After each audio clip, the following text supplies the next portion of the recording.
Fala galera, tamo na de fora para falar um pouquinho do que foram os jogos de ontem e dar uma pincelada nos jogos que vão acontecer hoje.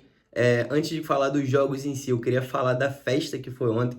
O dia de abertura de Copa é sempre muito especial, a gente vê os anfitriões fazendo uma festa absurda. Ainda mais o povo mexicano, que é um povo apaixonado por futebol. A gente viu as cenas nas ruas, dentro do Estádio Azteca, que é um estádio completamente lendário, que já viu Pelé, que já viu Maradona, que já viu tantos momentos fodas.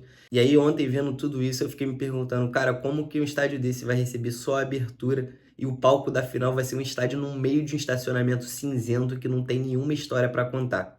Enfim, o dinheiro, né, rapaziada? Mas é isso, rapaziada. Vamos falar um pouco dos jogos de ontem. E se o Estádio Azteca viu Pelé, viu Maradona, ontem ele presenciou o protagonista benemérito Wilton Pereira Sampaio. Brincadeiras à parte, rapaziada, falando um pouco mais sério agora, eu queria destacar a atuação dele, que foi muito boa. As 3 expulsões foram corretíssimas. E aí fica o questionamento, né, galera? É tipo, como que o cara vai lá fora e faz um trabalho tão bom e aí chega aqui no Brasil, ele apita do jeito que a gente sabe como ele apita? Agora que a gente falou da estrela da partida, vamos falar um pouquinho sobre as seleções durante o jogo. Eu tava um pouco desconfiado no México, mas eu acho que o México fez um grande jogo. O time começou bem, pressionando lá em cima, inclusive o primeiro gol sai de uma pressão lá em cima. E aí depois do primeiro gol, o México deu uma pane assim em alguns minutos, parecia que a bola tava queimando no pé dos jogadores, acho que até o Roger Flores falou isso na transmissão. Mas nada muito absurdo, logo depois o México voltou a ter o controle do jogo. No segundo tempo, teve a expulsão do jogador da África do Sul logo no início, o que facilitou as coisas também. Eu acho que o México poderia ter sido mais agressivo até para fazer uma quantidade de gols maior, para presentear os torcedores que lotaram o Estádio Azteca. E aí, elogiando mais uma vez a grande festa que eles fizeram. O México até consegue fazer o segundo gol, mas na minha opinião esse jogo poderia ter tido um placar mais elástico. O meu destaque para o time do México, que na minha opinião foi o melhor em campo, é o Quinhões, um ponta que corta muito para dentro, que chega para finalizar, que na Arábia fez muito gol e ontem fez um jogaço. E aí outra coisa que eu queria destacar é que como o futebol é poético às vezes, né? Que momento foi o gol do Raul Jiménez? O cara que teve uma fratura no crânio depois de um choque de cabeça num jogo há 6 anos atrás, que teve que ser levado às pressas do hospital para poder fazer uma cirurgia para tirar a pressão do cérebro. Foi cerca de um ano sem poder jogar, voltou com aquele capacete, teve que ficar treinando por muito tempo com bola de espuma para reaprender a cabecear. Tem relatos da história que ele inclusive pediu dicas pro Peter Cech, que também teve uma lesão na cabeça e passou a jogar com capacete desde então. Então, cara, foi muito bonito de ver a emoção dele depois do gol, depois de tudo que ele passou, um gol na frente do povo dele, numa abertura de Copa do Mundo, e o mais bonito de tudo isso é que o gol foi de cabeça.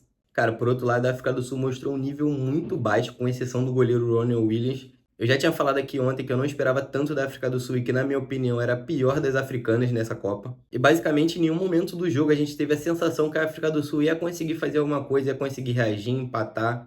Óbvio que às vezes o futebol nos entrega um gol sem que o time tenha nem chegado perto dele, mas realmente foi um jogo muito ruim da seleção sul-africana. Passando agora para o segundo jogo do dia, e se você viu tudo, você é um guerrilheiro e você tem o meu respeito. Copa do Mundo é compromisso.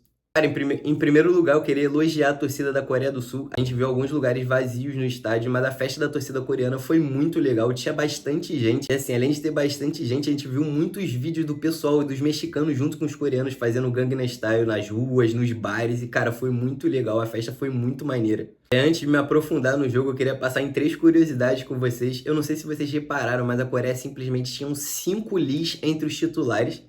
E além disso, todos esses titulares entraram em campo com a mesma chuteira. E outra curiosidade, que não é nenhuma curiosidade, assim, é mais um fato, uma questão de nomenclatura mesmo. E o gênio Rafael Oliveira falou muito bem na transmissão, que é a questão do nome entre República Tcheca e Tchequia. Eu acho que é até bom a gente falar sobre isso, porque eu acho que tem gente que não viu o jogo ontem, então não pegou essa explicação e tá meio confuso com a galera falando Tchequia. Mas é que os dois jeitos estão certos. A questão é que República Tcheca é o nome completo do país. E aí, mais uma vez, eu vou até citar o exemplo que o Rafa Oliveira deu na transmissão ontem, que é a questão da Eslováquia. A Eslováquia, que também é um país que veio da separação da Tchecoslováquia e usa no seu nome completo República Eslovaca. Só que todo mundo chama de Eslováquia, e a lógica para a Tchequia é a mesma coisa. Então, assim, de alguns anos para cá, os tchecos estão tentando fazer com que essa nomenclatura seja mais usada, então a gente vai utilizar ela aqui. E falando do jogo, resumidamente, a gente teve o primeiro tempo muito safado e que virou um jogo muito legal no segundo tempo. No primeiro tempo, a Coreia controlou bem o jogo, teve muita posse de bola ali no início, não teve tanta agressividade assim, não chegou tanto. Depois teve mais chegada ali o outro, o Son tentou 2 vezes. Uma ele finalizou para fora com certo perigo e a outra ele estava de frente pro gol, só que ele acaba furando.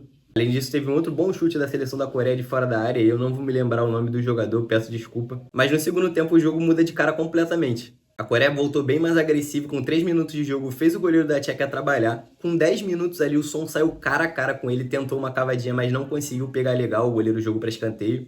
E cara, quando tudo indicava que a Coreia ia fazer um gol logo logo, a Tchequia consegue sair na frente.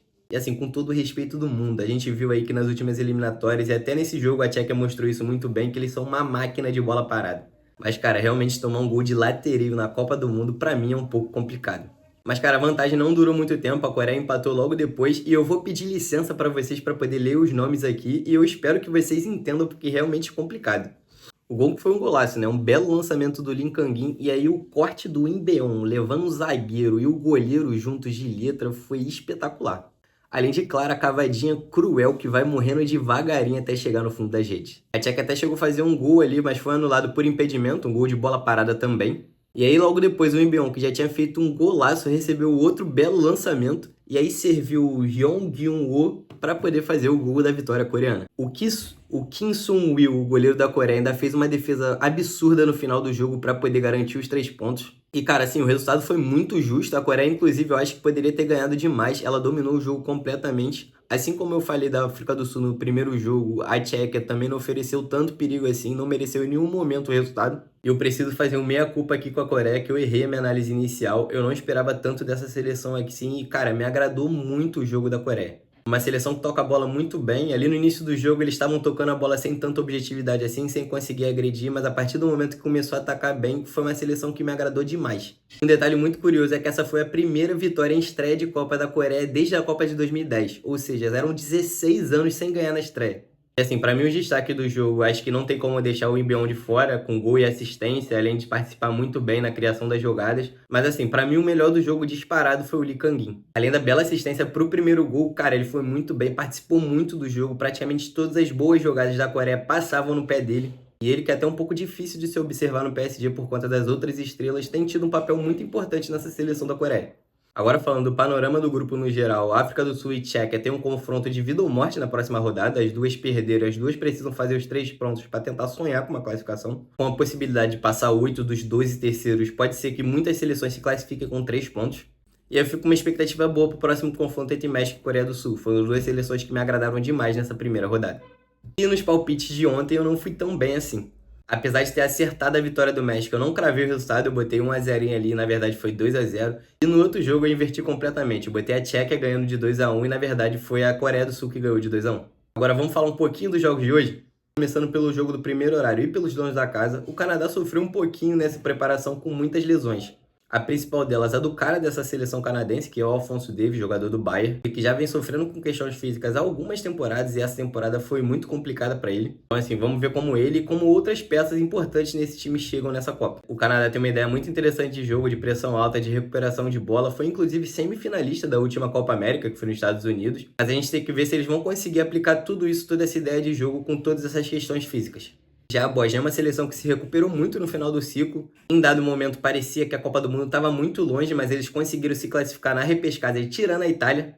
Tem alguns jogadores conhecidos e experientes, como o Kolasinac e o herói dessa seleção, o craque nacional Dzeko. E aí vale uma pitadinha de contexto histórico. O Dzeko tem uma história absurda de quem fugiu da guerra, de quem sobreviveu ao cerco de Sarajevo para virar um herói nacional. Inclusive tem um vídeo aqui no canal falando sobre, eu vou deixar o card aqui na tela. E cara, assim, um outro jogador bom para poder ficar de olho é o Bayraktarovic, o meia-direita que constrói, que vai para dentro, é o meia do PSV. É um jogador de 21 anos, fundamental na construção das jogadas da seleção, e se a Bósnia quer vencer, acho que é muito importante que ele vá bem no jogo.